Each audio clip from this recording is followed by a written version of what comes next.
What's up, everybody? How's everybody doing today? Man, I've been so mad since I seen this news report. I'm about to show y'all. I probably didn't do the right thing, but I mean, when you see so much bias and and the media is supposed to be non-political, or at least, I mean, if you talk about one person one way, you should talk about the other person the same. I mean, give them both credit. You know what I'm saying? It's it's crazy. I guess I gotta move this whole thing over here. Yep.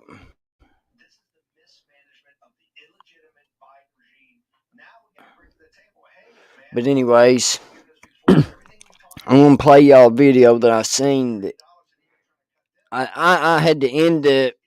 I mean, as soon as I seen it, I ended up sending the woman who was doing the interview a message. But here it is.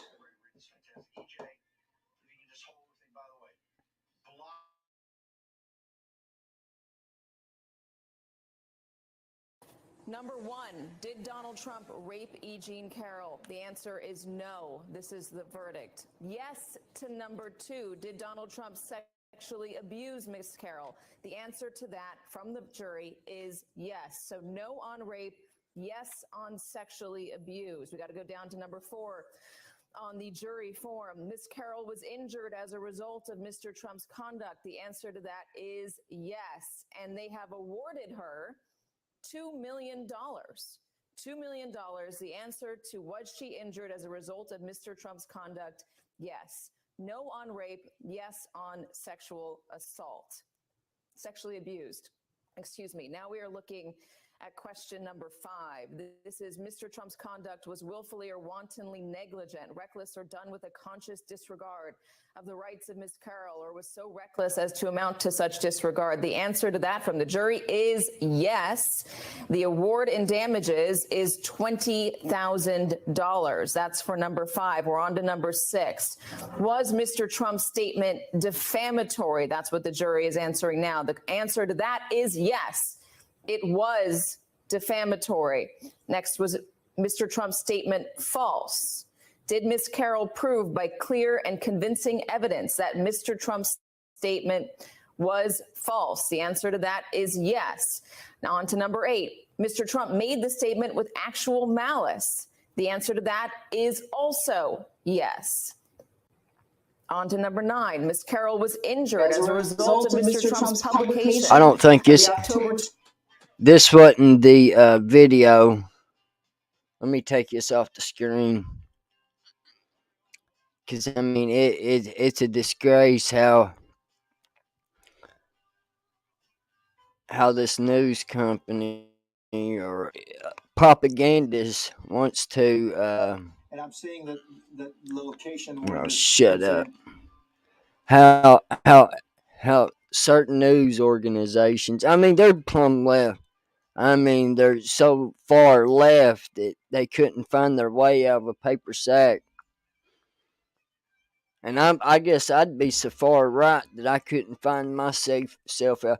But if I don't stand for something today, then I'm going to die by not even giving it a shot. Trying to figure it out where.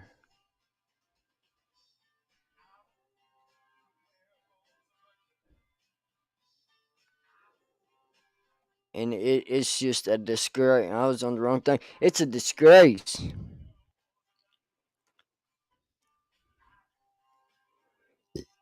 Well, anyways, it was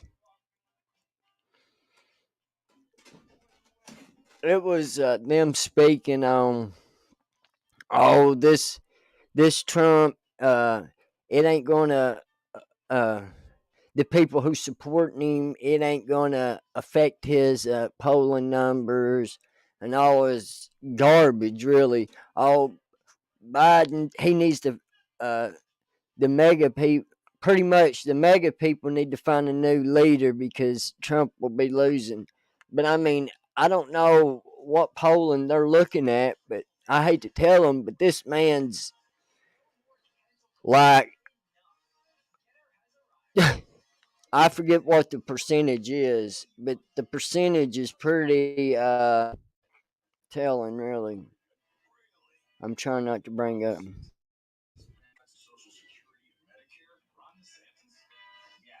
Bam. All right. But anyways, I figured I'd chime in on this woman. Her name's Kathy Tour. So I did weigh in on her little thing, and I'll read you what I wrote you. As you could tell right here on the screen, I said, "Why is it that you all don't talk about Joe like you do Trump?" Which Trump was a way better president than your all beloved one, Joe Biden. You all will not report that Joe can't hold a speech together for nothing. This country has gone to hell since this guy's came into office. Joe Biden, please start telling the truth. I mean, I was telling him, came into office, then I was telling this reporter, please start telling the truth. May God bless you. I mean, I think if every one of us would send these news media corporations, whatever you want, propagandist machines, uh, a a daggone message, I believe we'd be in a better off position than what we're at now. Every time I turn on the TV, well, I don't turn on the TV. When I go somewheres and I see, I look up at the TV and it's all I see is, Ari. Did you know that right now our economy is running strong? Our our economy is at a highlight, buddy. I mean, we're just doing so awesome that we can print more money. It pisses me off for real that these news organizations, they think that everybody under the sun's watching them, which luckily the few people that I talk to on a regular basis don't watch them. Uh, and to be, I was at my family's a week ago or 2 weeks ago, and there was a young man there, and I thought that I was the only one in this pretty much state watched Steve Bannon's War Room, and he brought it up, and it's like, now I know I ain't the only one that watches it,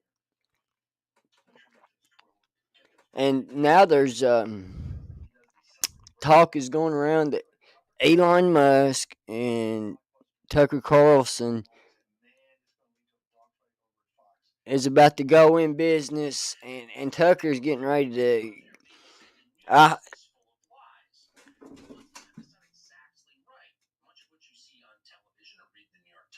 Sorry, I was watching it.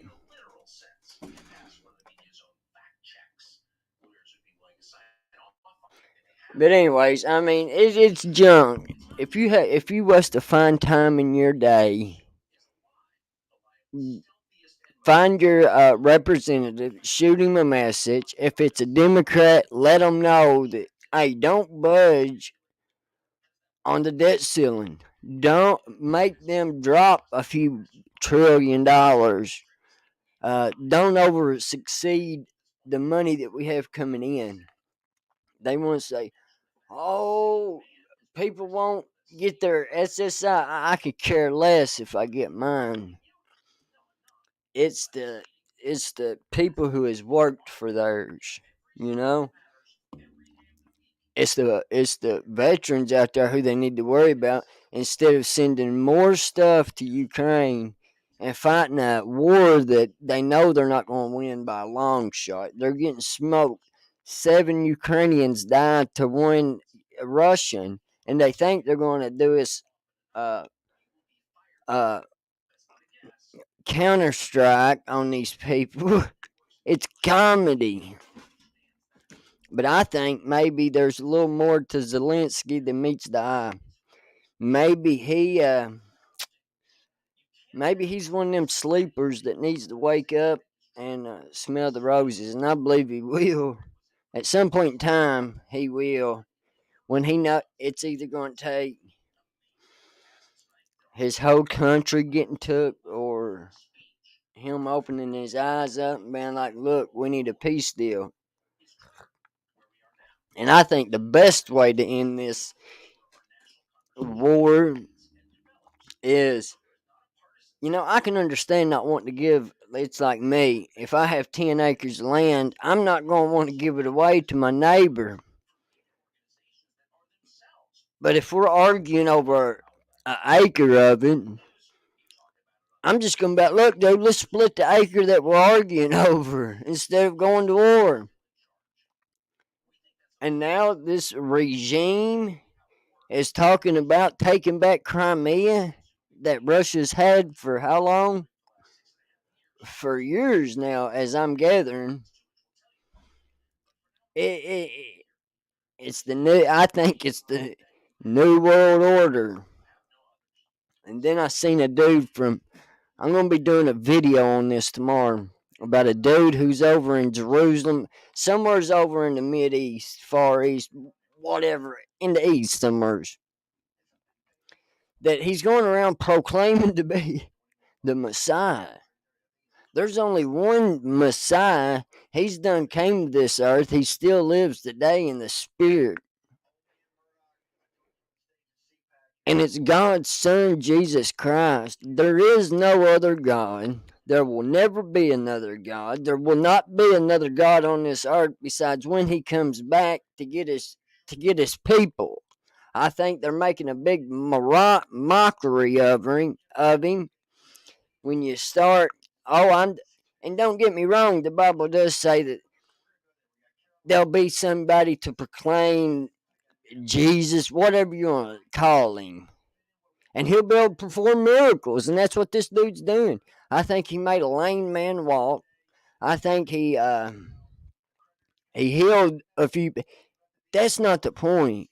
The point is, this ain't the Messiah. This ain't Jesus Christ. There's only one Jesus Christ that is, was, and will ever be. And he came 2,000 years ago, who packed the weight of the world on his shoulders for me and you sitting behind this screen to have everlasting life. And if anybody tries to steer you away from the principles that tells you otherwise, you might want to get away from that person, or not communicate with that person too much, because all they're wanting to do is lead you to hell. And I seen another video of a portal that they built in Michigan. A young man said that after they built it, that this man went up to it. He stood in this spot where it's marked. It's got a big circle around it. Christian guy. I'm going to say he's a Christian. I don't know because I don't know the dude. All I know is the man said he walked up there, started praying in the name of Jesus, and his feet started burning. He started burning. And that tells you how demonic and how sickening and how disrespectful these people are. They'd rather spit on me, spit on you, pour gas on us and set us on fire than to lift down a hand and help us up.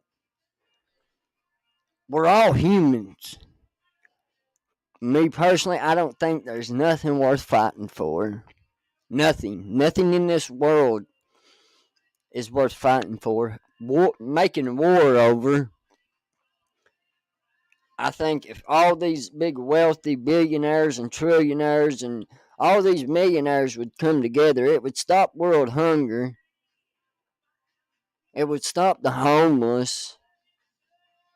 I think I seen a documentary of Gaddafi, or whatever his name was, South Africa, Southern America. That the reason that they killed the man. Now I don't know him for sure, but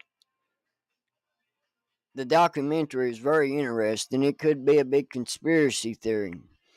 They said that there was no homeless, uh, medic, uh,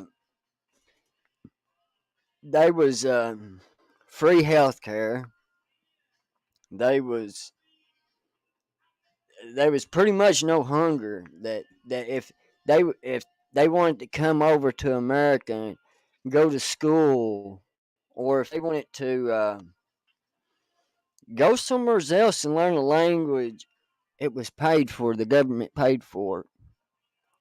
And I've learned in the past few years that no one likes that. No one likes this government, whatever you want to call it, does not like anything to do to benefit mankind.